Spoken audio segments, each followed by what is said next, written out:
Several minutes of commercial-free football starts now. Here are the Purple Mortgage Guys. Hey, welcome everybody to another episode of Purple Mortgage Guys. Wanted to jump on today and talk about the NFL playoffs and all that entails.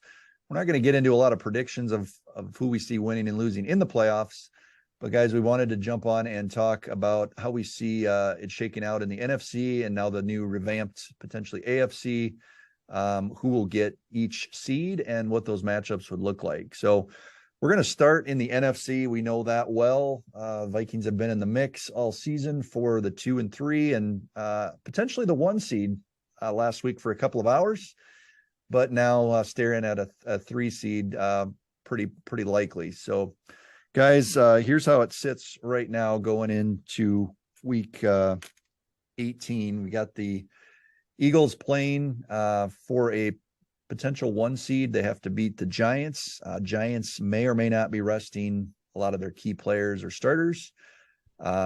Cowboys would need to win and Philadelphia to lose to have anything other than the 5 seed and win the NFC East.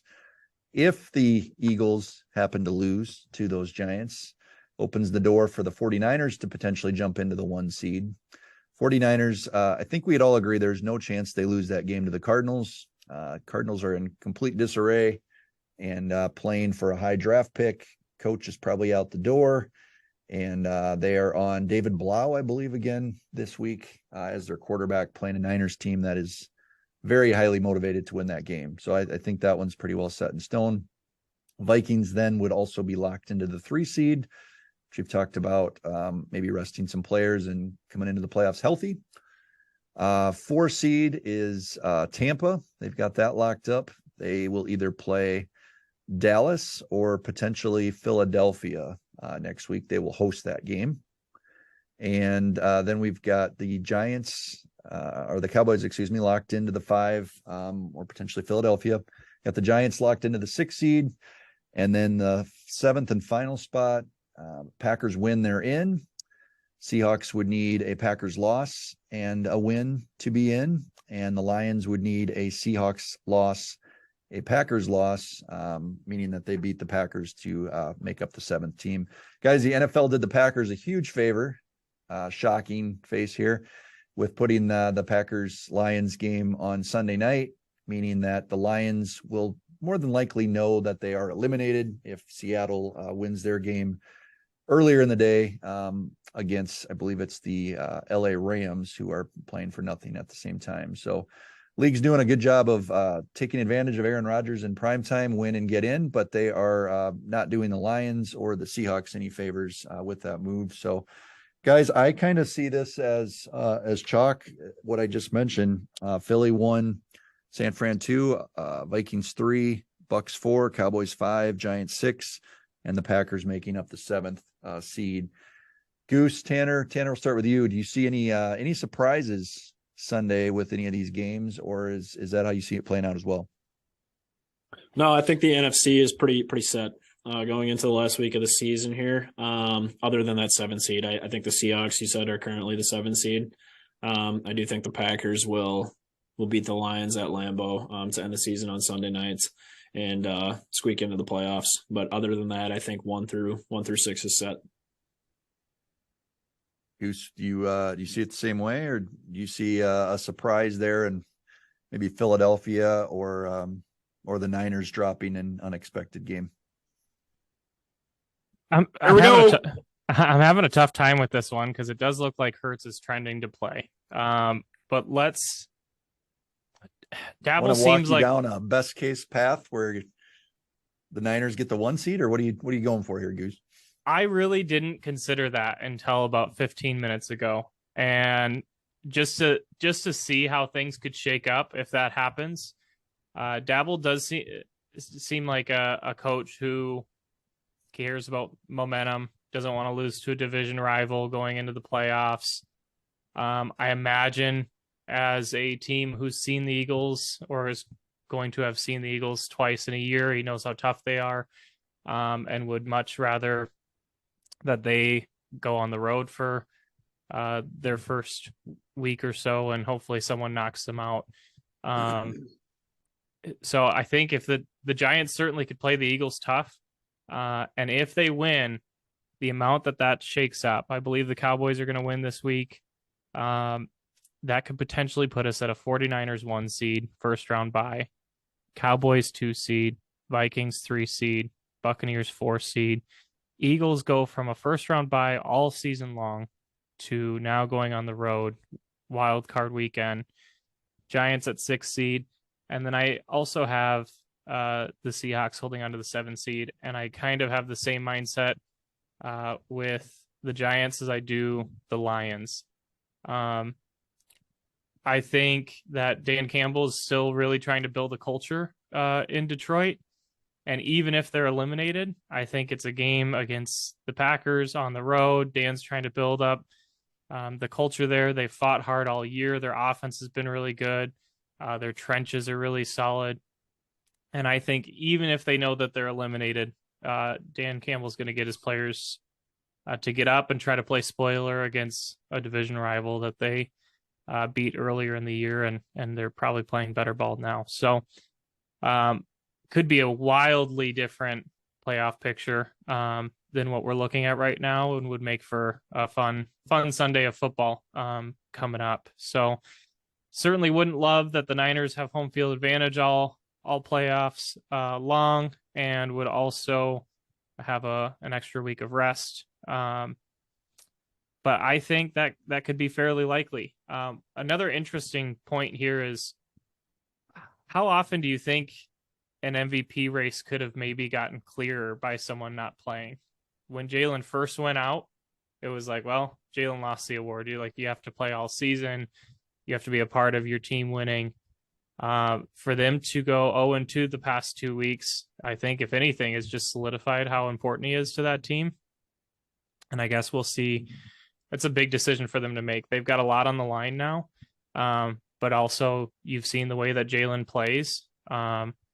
I sent out a text to our text group during the game that he got injured, before he got injured. Like, I just have a feeling this guy's going to get injured. He's built, but he's short, and he runs aggressive and runs through people. And no matter how invincible someone is seen in this league, you take so many of those hits and they add up. So it's going to be a tough call for the Eagles on whether or not they play him. Risk re-injury right before the playoffs when you've seen how important he is to your team. But I think it'll be a fun Sunday of football to watch. Think there's any scenario where they make him active and they give Minshew the start, and if New York's not playing any of their key players, maybe they win with Minshew. But if it second half rolls around and they're down a touchdown, maybe he comes in? Or do you think that usually doesn't happen in the NFL? Either you're good to go and you're 100% available, or you're out. But you're right, Goose, to go from a 1 seed to a 5 seed the last week of the season, it would feel like they are falling fast. Tanner, is there any precedent of that where teams falling like that? And then do you see any scenario where Hurts might be like the backup? Like for Sunday or the playoffs? For Sunday. Like activated, but not going to play unless they need him, type of a thing. Gosh, I just don't know. I just, like, the Eagles are still playing for something, obviously, because there's a chance that the Cowboys could steal the 1 seed away from them. So I would think that Nick Sirianni would want to put his best case scenario out there, or get the case that's going to give them the best chance to win. And I would think that Jalen Hurts is the obvious look at that, as opposed to Gardner Minshew, based off what we've seen in the last 2 games. But at the same time, I realize you don't want to further any injury, but that 1 seed is just so important. Like, I can't. It's almost worth the especially to Philadelphia, because that's just, we know as Vikings fans that environment is completely different than a lot of other stadiums in the league because of their fans and the way that they treat others. So I think that really feeds into that home field advantage, and I think they're going to put their best case out there. And if Jalen's healthy, he'll be the guy against the Giants. I could definitely see that, Brent. Like, if I were the coach, I'd certainly consider making Hurts active, but maybe not really tapping into him unless I had to. What about what are your thoughts on this Green Bay Detroit game Sunday night? I'm just gonna assume the Seahawks win. That's got to be a huge blow to the line. Like, you wake up in the morning thinking we need the Seahawks to lose. If we do, we're playing on prime time for a playoff spot in Detroit, which doesn't happen very often. And then to get that win taken out of your sails, yeah, Dan Campbell will motivate them, blah, blah, blah, but it's definitely not the same level of intensity. Do you think if the Seahawks lose, maybe this is a better way to ask it, the Seahawks lose, what kind of odds do you give Detroit to go into Lambeau with the playoffs on the line? That would be a huge statement. I don't think that they're like, people are crazy to say that the Lions like have a shot to win that game for sure. I just don't. I just can't think of like a scenario. When it's meaningless to Detroit, I can't see them winning. If there's playoffs on the line, it'd be a fun one to watch for sure. Yeah, absolutely. But I just can't think of a scenario in the last 20 to 30 years where a team like that's led by Brett Favre, Aaron Rodgers, that is playing for the playoffs with the game on the line in Lambeau, like Packers are going to win that 9 out of 10 times. Right. I just think the Lions are a better team right now. Both their defense is starting to click a little bit. I think their offense is so much more explosive.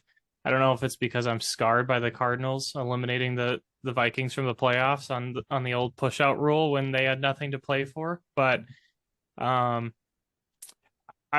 also think, like, how many of those players are playing for jobs? Like Jared Goff is still trying to prove to people that he's a serviceable quarterback in the NFL, which he's done, by the way. I agree. He was 100% done that this year. And then so many of their guys are people that have maybe bounced around the league or really young and still trying to build that foundation. It's so frustrating though, Brent. You're right. The NFL 1000% set this up for the Packers, and you would think, I get their fan base is nationwide and huge, and it creates a storyline to get them into the playoffs, but to think of the viewership of that game, if those two teams are playing to get in at the same time as the Seahawks, and everyone's 325 watching game instead of like what are you doing? I can't think of any other reason to do that other than to give the Packers an advantage there. Well, it's all about ratings, money. Yeah. But if you had put them on Saturday night, then the game would have potentially still been meaningful for Detroit. It would have been a primetime game. And then you could push the Jaguars-Titans game to Sunday night. I'm assuming NBC didn't want that, but that would have been a lot more. You're spending all this time trying to make the AFC fair for coin flips and all this, and then the NFC, to get to the playoffs is pretty obvious who they prefer to be in. So yeah. The one thing I want to throw out, we don't have to get into predicting how the playoffs are going to play out, but one thing that might be very interesting for Vikings fans next weekend is there might be a scenario where we actually want Green Bay to win a playoff game in San Francisco to knock the Niners out. And then the following week, potentially even going to Philadelphia to knock the Eagles out. We might be Packer fans for 2 weeks, guys. That means we probably have to go move into mom and dad's basement again for a couple weeks. But man, that might be. You heard him, Ivan. Oh, a lot of fun banter. Yeah. We'll see how that plays out. But guys, Oh, go ahead, Goose. I was just going to say, I feel like maybe a week or two ago, I could maybe put on a little bit of a Packers hoorah to knock out a top seed. I have a reborn hate for the amount of sound bites I've seen. And again, I want to acknowledge that if these were things that I was seeing for my team, I'd totally be all about it. So I want to be honest about that. But the sound bites I've seen from Jair on the sidelines, I don't know if you guys saw it, but there's a couple sound clips of him talking to the defensive backs. They're like, everyone, every play, get your hands on 18. And then they just Quay Walker, everyone. It was just get in his head, get in his head, get in his head. And there's just his big hat in his post-game press conference, all the talking when you had to put 4 guys on him to slow him down. Like, I can't root for him no matter what. I hope they get pounded. I hope they lose to the Lions. I hope they get pounded in the first round. And that way I get to hear Packers fans ask how many rings the Vikings have. So you want one of those, you want one of those two things to happen. Absolutely. All right. And then we can talk about their historic Super Bowls some more. Guys, what about the AFC? There's a lot unfolding as we're recording this here at Friday around noon. With the AFC, the Chiefs are likely going to hold on to the 1 seed, which will mean a bye, but not necessarily a home field game in the AFC Championship. Bills are probably, based on winning percentage, looking fairly likely to be the 2 seed, assuming they take care of business against the Patriots. Bengals at 3. Jags Titans is a primetime game Saturday night, which is for a playoff spot, which is, I think it's pretty cool to see the Jags surging a little bit. And then we've got Raiders Chargers jockeying for the 5 and 6 seed, and then a 7 seed still open to 3 teams in the AFC as well, which I believe is the Patriots, Steelers, and Dolphins. A couple of teams trending in the wrong direction and the Steelers trending upward. So, guys, I don't know, any thoughts on anything changing there? And then maybe who do you think is going to take that last seed in the AFC? Tanner, start with you again. I want to give a shout out to Doug Peterson. To take a Jaguars team that going into the season probably on paper is one of the least talented rosters in the league, I think it looks like, and based off Trevor Lawrence's rookie year, looked like a disaster, and it looked like he was probably going to be a bust. To bring that entire team around, fight through all that adversity this year when you have a losing record for majority of the year, and now be in a playoff spot to potentially win your division as the 4 seed. Like, props to you, man. That's awesome. So I'd love to see the Jags in the dance and put up a good fight against like a Chargers team. So I think that conference as well, the AFC is probably pretty well set for the most part. I don't see a ton changing. I think Jacksonville will take the 4 seed. Chargers will win their game, take the 5th seed. Ravens will be the 6th seed. And at the 7th seed, I'm going to say the Dolphins, led by Skylar Thompson in Miami, is going to beat a Joe Flacco-led Jets team for that final 7 seed, as the Patriots lose to the Bills and the Steelers lose to the Browns. Is it the Browns? They play the Browns, right? Yes. And I think even if the Steelers win that game and the Dolphins win, that the Dolphins still get in. They hold the tiebreaker, yeah. We've seen like Mike Tomlin's teams, I feel like, do that a lot. I feel like they always fight through adversity like halfway through the year, make a playoff push, and then they're always come up short. And then because his name's always in like the conversation of like coach of the year candidates just because of how he brings his teams back, and he always falls short. So I'm going to say they're going to do that again this year. So, Goose, who's going to be the 7 seed in your opinion? Yeah, I've got it shaking out the same way. I think the Dolphins sneak in. It's just wild that they have to sneak in with the start that they had. At one point, they look like potentially the best team in football. I still think they have enough talent, and the type of talent they have, I think, can, even though they've been losing, can support a backup quarterback, especially with a week of game planning. Just with their speed at wide receiver, they've got 2 really solid running backs. They can run a lot of short stuff, a lot of kind of gadget plays, and let those guys with speed kind of take over against the Jets team who doesn't have anything to play for. So I think the Dolphins sneak in there. I had heard something here today, I think it was, that there's rumors of Mike McDaniel getting fired if the Dolphins don't make the playoffs, which I think with all the adversity at quarterback seems a little bit premature, but I don't know if that was anything worth paying attention to or not. I'm going to go with the Steelers. I think the Steelers find a way to make the playoffs and make just kind of cap the story that's been unfolding here. And it'd be a pretty good feel good for the Steelers to come back like they have here the last part of the season. Buffalo will have an emotional game, obviously, against the Patriots. That's a home game, I believe, for Buffalo too, isn't it? Yeah. So be interesting to see how that plays out. We could have a coin flip and a neutral site AFC championship game. Some interesting stuff to work through there on the AFC side. But guys, that's what we see with the playoffs coming up here starting next week. So let's plan on jumping on again maybe early next week, talk about how things played out and what we see for predictions going into the playoffs. Hopefully the Vikings are healthy, and we'll talk again next week.